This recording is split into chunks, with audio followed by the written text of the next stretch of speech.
एक गंगापुर नाम का गांव था। ये गांव ना तो किसी बड़े शहर के करीब था, ना ही ये कोई जाना माना क्षेत्र था। इस गांव में रामू और उसकी पत्नी विमला और 8 साल का बेटा गोलू रहता था। रामू खेतीबाड़ी करता था और विमला घर का काम संभालती थी। वे लोग बहुत गरीब थे। एक दिन सुबह के समय विमला खाना बना रही थी और रामू खाना खाते हुए तैयार हो रहा था।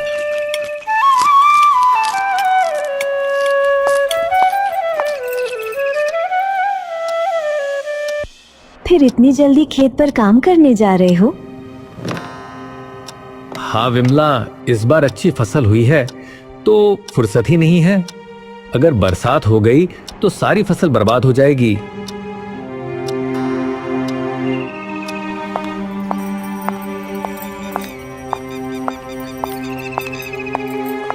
विमला भी अपने दिन भर के काम में जुट जाती है और पानी का मटका गांव के कुएं पर लेकर पहुंच जाती है।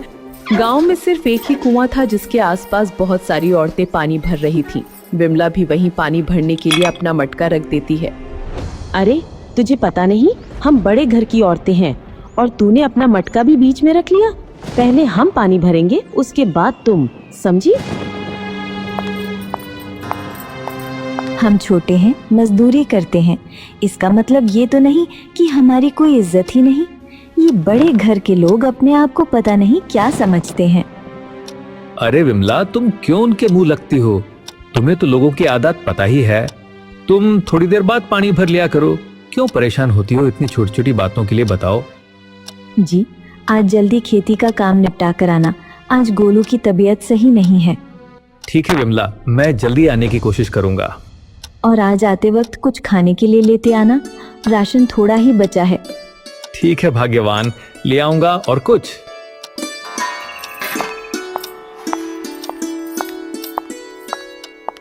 रामू ने अपना फावड़ा उठाया और दरवाजे की तरफ बढ़ने लगा। तभी उसने घर से कदम बाहर रखा ही था, गोलू ने धीरे से कहा, पापा पापा पापा। क्या हुआ बेटा? पापा पापा जल्दी आना। हाँ बेटा, मैं जल्दी आऊंगा, तू फिक्र मत कर। अरे बेटा, ऐसे जाते हुए पीछे से रोकना नहीं चाहिए। अरे भाग्यवान, बच्चे को ऐसे क्यों बोल रही हो? और ऐसा कुछ नहीं होता। और क्यों बेचारे को ऐसे बोल रही हो? वो पहले ही बीमार है।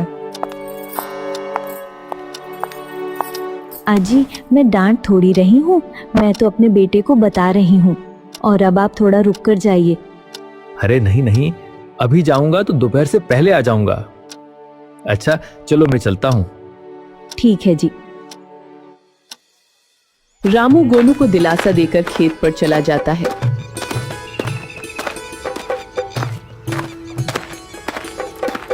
खेत पर फसल अच्छी हुई थी।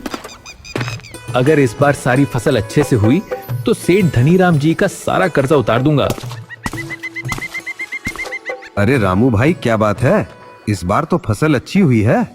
हाँ भाई, ये सब ऊपर वाले की कृपा से हुआ है। तभी दूर से सेठ धनीराम आता दिखाई देता है और रामू के पास आके बोलता है, अरे रामू, क्या बात है? इस बार की तेरी फसल तो अच्छी हुई है।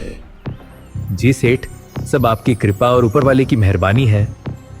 ऐसा है भाई रामू, इस बार अपनी फसल तुम मुझे बेच दे।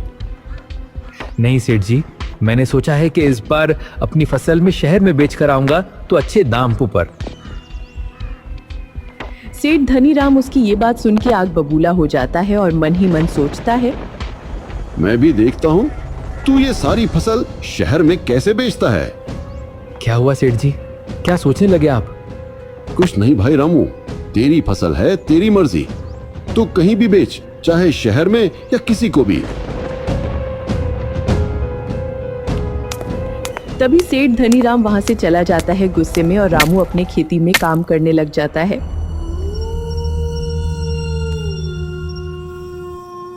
उसी रात को सेठ धनीराम अपने एक आदमी के साथ मशाल लेकर रामू के खेत पर आता है और अपने आदमी से बोलता है, जाओ और सारे खेत में आग लगा दो। मैं भी देखता हूँ रामू कैसे शहर में जाके अपनी फसल बेचता है। रामू की सारी फसल जल जाती है और सेठ वहां से चला जाता है।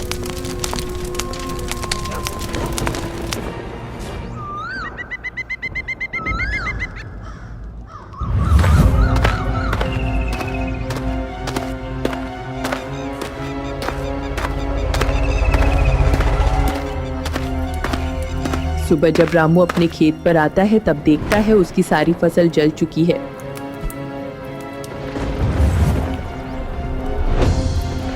हे भगवान, ये क्या हुआ? मैं बर्बाद हो गया। मेरी सारी फसल किसने जला दी? मैं अब क्या करूंगा? अपने घर को कैसे चलूंगा और सेठ जी का कर्जा कैसे चुकाऊंगा? हे भगवान, अब मैं क्या करूं? जब रामू सोचते हुए अपने खेत से वापस आ रहा होता है तभी कुछ दूर रोड पर आते ही एक ट्रक उसको टक्कर मारकर चला जाता है। दुर्घटना इतनी भयानक थी कि रामू तुरंत बेहोश हो जाता है। आसपास खेत के लोग दौड़ते हुए आए। लोगों ने रामू को अस्पताल पहुंचाया और रामू के पड़ोसी ने विमला को ये खबर दी, जिससे वो घबरा गई और तुरंत अस्पताल पहुंची और डॉक्टर से जाकर बोली, डॉक्टर साहब, मेरे पति कैसे हैं? उनको क्या हुआ है? आपके पति को एक ट्रक वाले ने टक्कर मार दी। हमको उनके दोनों पैर काटने पड़े। हालत नाजुक है, लेकिन हम पूरी कोशिश कर रहे हैं। ये सुनकर विमला के पैरों तले जमीन खिसक गई और उसकी आंखों में आंसू आ गए। उसको कुछ समझ नहीं आ रहा था कि आखिर वो करे तो क्या करे। अगले दिन रामू को होश आया। विमला, मेरे को कुछ अजीब सा लग रहा है। क्या हुआ है? मुझे कुछ याद नहीं आ रहा है। मैं तो खेत से घर आ रहा था, उसके बाद याद नहीं क्या हुआ। कुछ नहीं, आप बेहोश हो गए थे। भाग्यवान, मुझे कुछ अजीब सा लग रहा है। अजीब? क्या अजीब लग रहा है?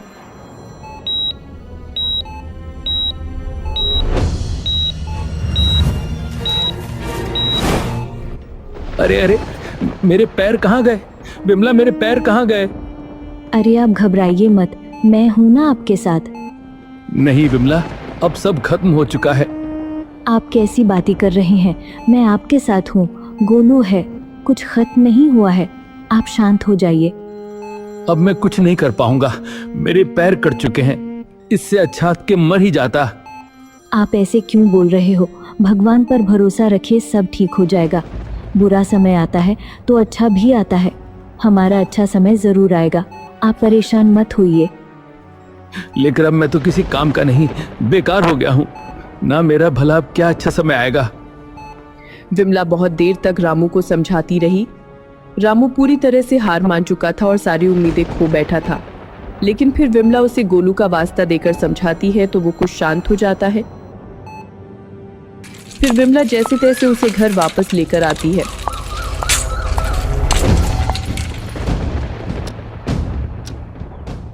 मुझे माफ कर देना बेटा, अब मैं तुम लोगों का सहारा नहीं बन पाऊंगा, उल्टा बोझ बन के रहूंगा। क्या मैं जब छोटा था तो आप पर मैं भी बोझ था क्या? नहीं बेटा, तू कैसी बात कर रहा है? क्या मैं जब बीमार पड़ता हूँ तो आप पर बोझ होता हूँ? नहीं बेटा, तू किसी भी हाल में मुझ पर बोझ नहीं हो सकता। तू मेरा प्यारा बेटा है। तो फिर आप हम पर बोझ कैसे हो सकते हो? आप ही तो मेरे पापा हो ना, और माँ के पति भी। देखा जी, हमारा बेटा कितना समझदार हो गया है। आप फालतू में इतनी फिक्र कर रहे हो। रामू और तेज रोने लगता है और गोलू को गले लगा लेता है। वहीं विमला ने रामू के इलाज में सारे पैसे लगा दिए थे, तो अब उनके पास कुछ बाकी नहीं था, यहाँ तक कि खाने को भी कुछ न था। वो बाहर निकलती है और लोगों से खाने को मांगती है। बहन जी, मेरे घर में खाने को कुछ भी नहीं है। मेरे पति के साथ एक हादसा हो गया था, उनके दोनों पैर कट चुके हैं। कृपा करके आप मुझे कुछ खाने को दे दो। अरे मेरे पास कुछ नहीं है, आगे बढ़ो आगे बढ़ो। मेरे पास तो आना भी मत, आगे बढ़ो। लोगों ने उसे ऐसे धुतकार दिया जैसे वो कोई फैलने वाली बीमारी के लिए उनकी तरफ बढ़ रही हो। हे भगवान, कोई भी मेरी मदद नहीं कर रहा है। अब मैं क्या करूं? अपने पति और बच्चे को क्या खिलाऊं? हे भगवान, मुझे कोई रास्ता दिखाएं। तभी उसकी नजर अपने हाथ की चूड़ियों पर पड़ जाती है। गहनों के नाम पर आखिरी यही चूड़ियां बची हैं, इसको भी बेच ही देती हूँ। जब जिंदगी ही नहीं रहेगी तो सोने का क्या करूंगी?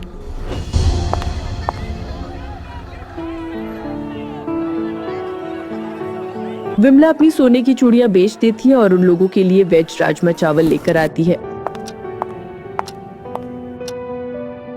विमला, तुम्हारे हाथ से चूड़ियां कहाँ गई? मैंने उन चूड़ियों को बेच दिया। घर में कुछ खाने को बचा नहीं था और किसी ने मेरी मदद भी नहीं की, इसीलिए मैंने उनको बेच दिया।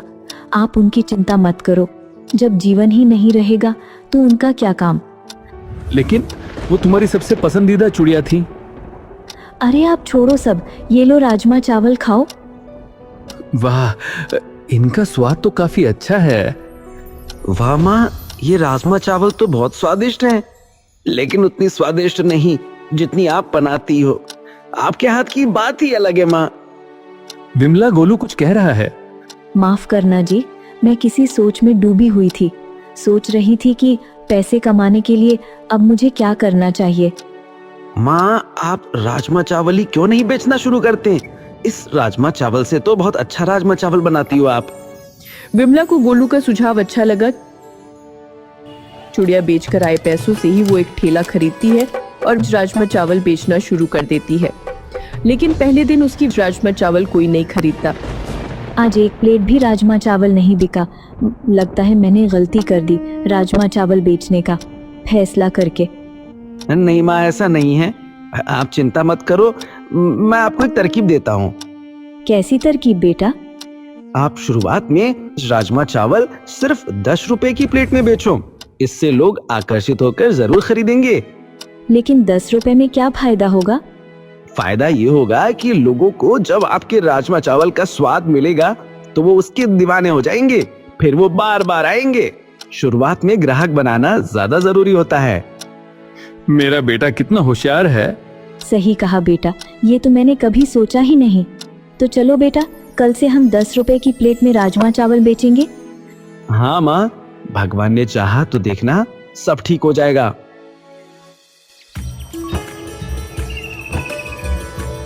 अगले दिन गोपिका राजमा चावल बेचना शुरू कर देती है। लोग आकर्षित हो उसके ठेले पर आते हैं और खरीदने लगते हैं। वाह, ये राजमा चावल तो बहुत ही स्वादिष्ट है। अरे वाह भाई, मजा ही आ गया। हाँ बिल्कुल, और कीमत भी बहुत कम है। अब तक हम इतना महंगा और बेकार राजमा चावल खाकर पागल बन रहे थे। बताओ। ये इतना स्वादिष्ट है कि इसके तो मैं 100 रुपए भी दे सकता हूँ। धन्यवाद आप लोगों का, प्यार ही मेरी ताकत है। धीरे धीरे विमला का ठेला मशहूर हो जाता है और उसका राजमा चावल बिकने लगता है। लोग उसकी तारीफ करने लगते हैं और विमला को एक उम्मीद की किरण दिखाई देती है। इस बीच विमला ने अपने ठेले पर, जिस पर लिखा था कि गरीबों के लिए ये प्लेट 20 रुपए की है, अमीर अपनी मर्जी से दे सकते हैं और जिनके पास कुछ नहीं है वो फ्री में खा सकते हैं। तभी एक लड़की ठेले पर आती है और राजमा चावल खाकर कहती है, आंटी, आपकी राजमा चावल तो बहुत टेस्टी है। मैं अपने पापा को भी यहाँ लेकर आऊंगी। धन्यवाद बेटी, तुम्हारा स्वागत है। तुम अपने पापा को भी लेकर आना। हाँ हाँ, उन्हें राजमा चावल ना बहुत पसंद है और आपके हाथ की राजमा चावल खाकर तो वो दीवाने ही हो जाएंगे। हाँ। लड़की की बातें सुनकर विमला का मन उत्साह से भर जाता है और उसे महसूस होता है कि उसकी मेहनत रंग ला रही है और वो सही राह पर है। उसकी छोटी सी दुकान अब लोगों के दिलों में अपनी जगह बना रही है। ये विमला तो बहुत तेजी से तरक्की कर रही है। मुझे कुछ करना होगा इसका। क्या मालिक, हम क्या करें? अफवाह फैलाओ कि विमला खाने में मिलावट करती है। राजीव अफवाह फैलाने की कोशिश करता है, लेकिन लोगों को उस पर किसी को विश्वास नहीं होता। लोगों का विश्वास बरकरार रहता है और विमला की दुकान पर भीड़ बढ़ती जाती है। इससे बिल्ला को और ज्यादा गुस्सा आ जाता है और वो विमला की दुकान बंद कराने के नए नए पैतरे सोचने लगता है।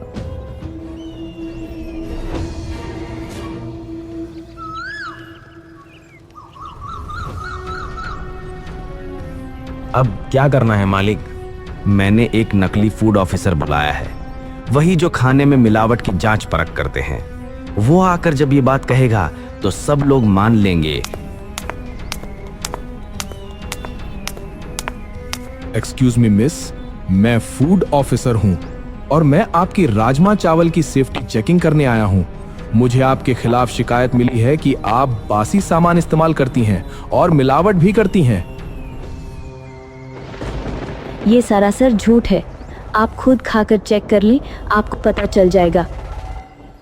वो तो बिल्ला का बुलाया हुआ झूठा फूड ऑफिसर था, तो वो राजमा चावल में कमी निकाल ही देता है। सब विमला को बुरा भला कहने लगते हैं। तभी वही लड़की अपने पिता के साथ वहां आती है। उसके पिता गांव के प्रधान होते हैं। पापा, यही है वो जिनकी राजमा चावल की मैंने आपसे तारीफ की थी। अच्छा, चलो चलते हैं। प्रधान विमला के ठेले पर पहुंचते हैं। उन्हें पूरा मुद्दा पता चलता है। तब वह कहते हैं, आप फूड ऑफिसर हैं, अपनी आईडी दिखाइए। मेरे पास अभी आईडी नहीं है। मतलब तुम नकली फूड ऑफिसर बन के आए हो? इसे गिरफ्तार करवाओ, पुलिस को बुलवाओ। लेकिन इसमें सिर्फ मेरी गलती नहीं है। बिल्ला ने मुझे यहाँ भेजा था। वही चाहता था कि विमला की दुकान बंद हो जाए। बिल्ला का नाम सुनकर प्रधान और भी सख्त हो जाता है। वो पुलिस को बुला के सारी बात बताता है और पुलिस को प्रधान बोलता है, इनको कड़ी से कड़ी सजा दिलवाना। नहीं, मुझे माफ कर दो, मुझे माफ कर दो साहब, मुझे माफ कर दो।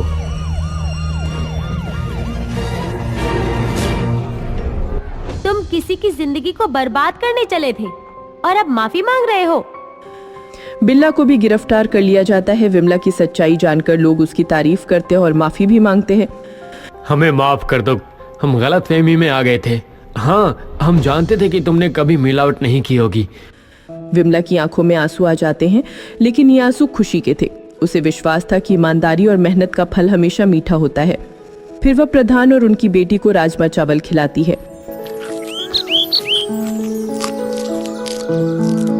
तुम सही कह रही थी बेटी, ऐसा राजमा चावल तो आज तक मैंने कभी नहीं खाए।